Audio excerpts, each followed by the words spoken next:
meze bite Kinufi yawe? Sawa, good. Ndagwamagara mu kanya ndi kumwe n'abana.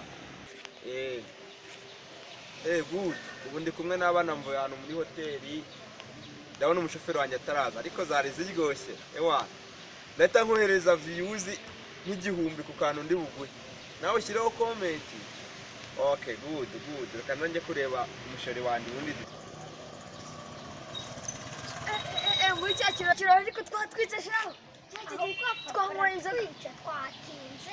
Aratwica. Kandi byazanye imodoka yo kudutwara. Bite shasa bitamo we. Amakuru bana bawe. Byagenze neza se show yagenze neza. Twatwitse. Byihore. Abanye ndabemera cyane rwose. Ira hoteli irakaze. Imeze neza. Byihore uzi brochette irimo. Inzoga zirimo. Mwatwitse kabisa. Byihore. Ariko cyangwa twahuye n'ikintu kigakoma amasahani. Icyo kigabo bakitanga ikibungugu.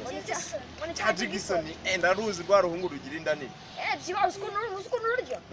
None se sheri wanje ari he? Nyoko ari. Asigaye muri bare ngari kwiranguza ngo amacupa ya Jerida. Tujye kumureba sha.